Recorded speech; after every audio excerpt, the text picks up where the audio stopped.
Claudia Piñeiro es una de las escritoras nuevas más reconocidas en Argentina.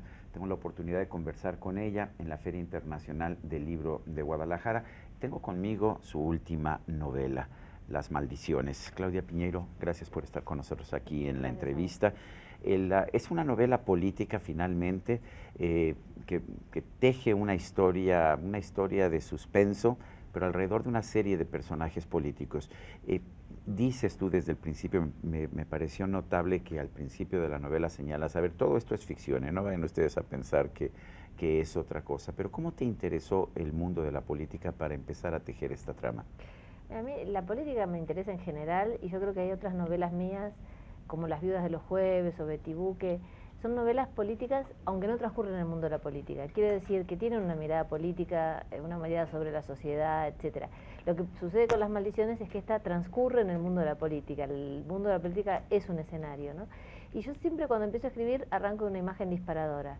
Esa imagen disparadora puede ser una imagen del principio de la novela o no. Y en este caso es una escena que se da en una playa en Argentina donde un jefe le tiene que decir a su subordinado o un líder a su seguidor, no sabemos bien, yo todavía no sé cuando veo la escena qué relación de poder hay ahí, pero sí que hay un amo y un esclavo al estilo de Hegel, y el amo finalmente le dice al esclavo para qué lo tomó hace 2 años cuando empezó a trabajar para él, y el esclavo, entre comillas, tiene que decidir si lo hace o no y conserva su trabajo o no. Cuando pensé esa imagen, que yo sabía cuál era el planteo, que no lo digo para no anticipar algo que puede ser... No nos pierdas porque sí te va atrapando la trama, no nos eches a perder el no te digo cuál es el sacrificio que tiene que hacer por este jefe, pero dije, bueno, ¿dónde se puede dar esta dialéctica, ¿no?, de poder tan impresionante, de que alguien ejerce un poder sobre el otro y el otro tiene que decidir si está dispuesto o no a hacer algo que va contra sus principios, quizás sobre lo que él a priori diría que está dispuesto a hacer por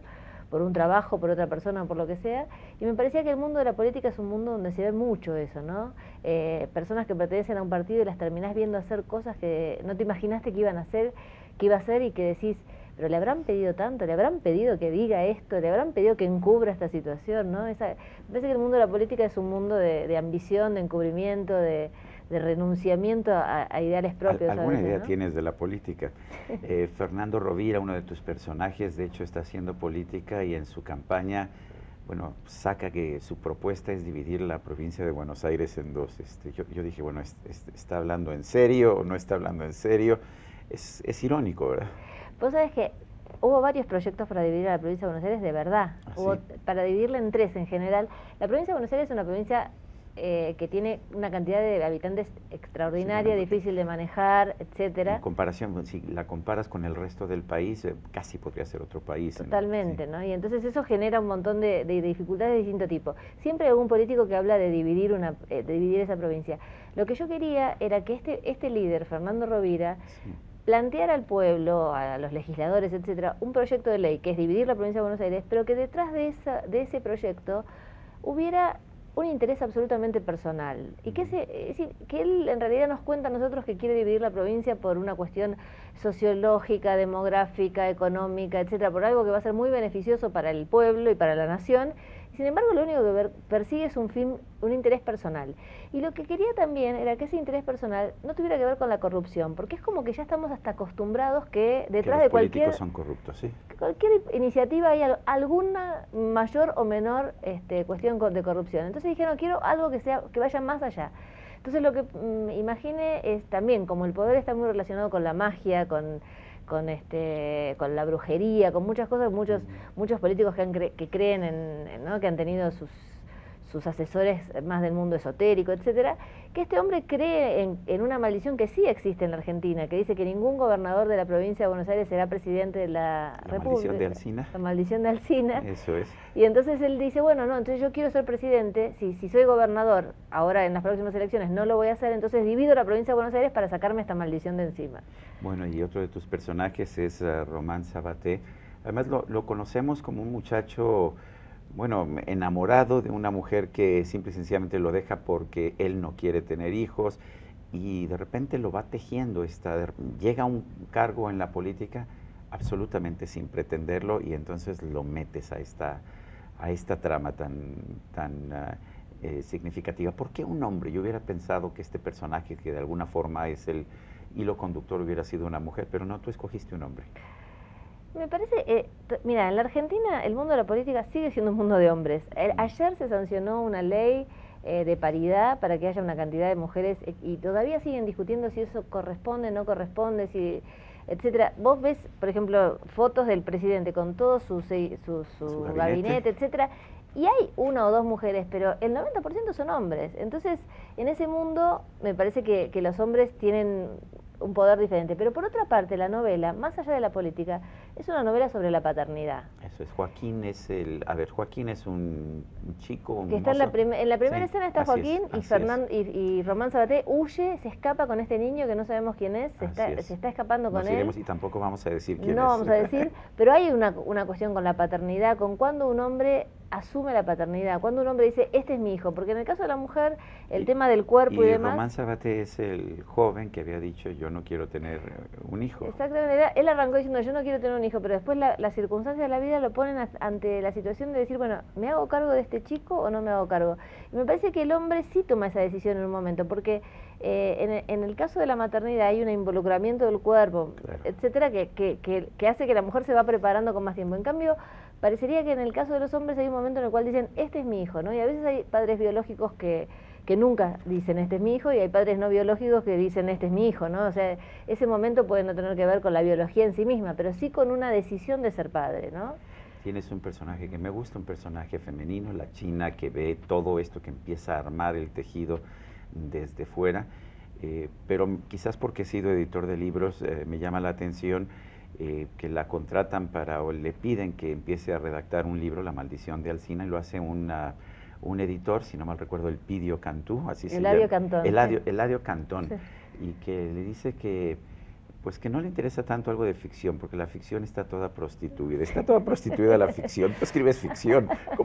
¿Cómo te atreves a poner esa afirmación? Es que, mira, como yo estaba hablando del mundo de la política y hablando de las traiciones, de las amenazas, de las cuestiones menores, de cómo en la política un político se para delante tuyo y te dice algo a lo mejor para que lo votes, no por el bien común, no pensando en el futuro de un pueblo, de una nación, sino para que lo voten, ¿no? Con ese objetivo.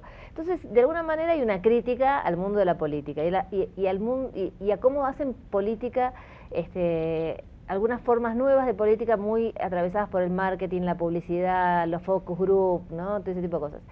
Y a mí siempre me gusta cuando me río o cuando ironizo sobre algo o cuando critico algo, estar adentro, no estar afuera, ¿no? No esa cosa desde afuera de decir, bueno, porque los políticos tal cosa, sino estar adentro.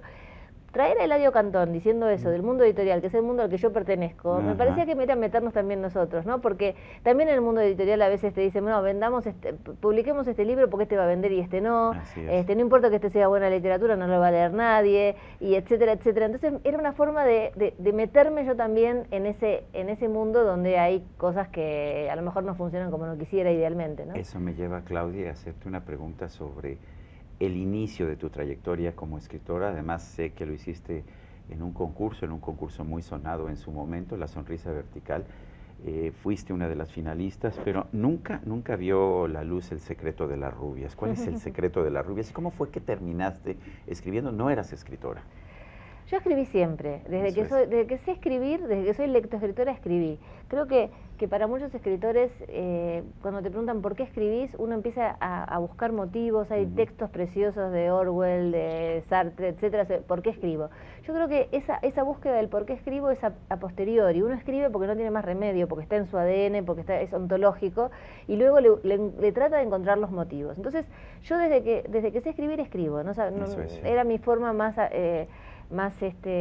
natural, me siento más en un eje cuando escribo que cuando no escribo. Pero en mi familia no había ni artistas, ni escritores, ni nada que se le pareciera, entonces me costaba imaginarme que yo podía ser escritora, ¿no? Yo escribía, pero tenía que ser otra cosa, tenía que estudiar otra cosa.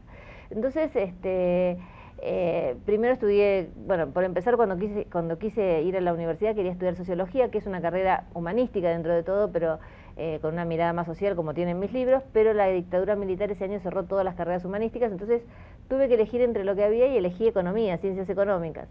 Pero siempre escribí, desde antes de decidir ser escritora escribía. El tema es cuándo decidí ser escritora. ¿Cómo mandaste a tu tu novela, a La sonrisa vertical, y habiendo sido finalista, ¿cómo es que nunca se ha impreso El secreto de las rubias? La novela, yo estaba trabajando de contadora, Sí. era contadora de una empresa, auditora de esa empresa, tenía que ir a hacer un trabajo horrible a San Pablo y iba con un diario económico. San Pablo, Brasil. San Pablo, Brasil, una ciudad La conozco muy difícil, bien, ¿no? sí. A mí me encanta, pero difícil ciudad Sí. porque iba con un diario económico muy deprimida en el avión, que iba a tener que hacer un inventario de tuercas y tornillos y demás, y veo un aviso chiquito que dice Editorial Tusquet, concurso de novela. Y dije, bueno, llego a Buenos Aires, pido licencia y escribo una novela para este concurso porque me va a explotar la cabeza.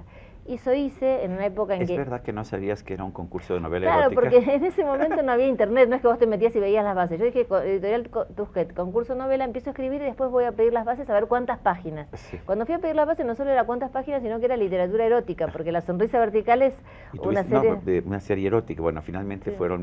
era un concurso de literatura erótica. Así que me compré todos los libros que encontré de Anais Nin, de Henry Miller, etcétera. Le empecé a agregar cosas y lo mandé. Eso es. Y un día me llega por correo una tarjeta que dice que me invitan a la fiesta de premiación porque era una de las 10 finalistas. Y eso para mí fue el primer espejo que me devolvió ¿La la fiesta fue en posibilidad. España o dónde Era en fue? Barcelona y no Eso es. mandaban el pasaje, así que no pude ir, porque era solo la tarjeta. Pero sí fue muy importante para mí, porque fue el primer espejo que me dijo, bueno, si te esforzás, Sí, si lo puedes seguís hacer. trabajando en esto, a lo mejor un día sos escritora. No me ha ¿no? respondido. ¿Por qué nunca se ¿Por ha qué no impreso? la- Bueno, en su momento, cuando la había terminado, intenté hacer algunas... ellos solo imprimían el ganador. Y quedó, lo mandé a una editorial que me dijeron que lo iban a imprimir, iba pasando el tiempo, no lo imprimían, entonces le retiré el manuscrito y un día empezó a quedar ahí el manuscrito. Y hoy lo que me pasa es que es un manuscrito que está escrito en un sistema que ya no es el de las computadoras de ahora, es uno anterior, tendría que pasarlo. Debe estar muy mal escrito porque es lo primero que escribí. No me preocupa la cuestión Debe de... estar muy mal escrito. Nunca lo volví a leer. Y entonces yo siempre hago el chiste que está en un cajón para los herederos. Viste que los herederos siempre encuentran algún manuscrito, claro, pero en este caso los y herederos lo van a publican ser... y después se vuelven ricos. Claro, pero mis hijos van a tener que pasar una prueba, porque es la novela erótica de su madre cuando la encuentran. Eso Entonces está ahí muy- es más como difícil, más difícil. Yo quiero agradecerte, Claudia Piñeiro, el habernos permitido leer Las maldiciones. Gracias por contarnos un poco acerca de esta obra y de otras más que tienes. Espero leer pronto también Las viudas y, en fin, otras de tus novelas, y a lo mejor algún día me encuentro con El secreto de las rubias. Capaz, ojalá. Bueno, gracias por estar con nosotros. Muchas Y a usted, gracias a amigo ustedes. televidente, que hace posible este programa, se lo agradezco también. Esto es todo por hoy, pero no se lo olvide. Nos vemos la próxima.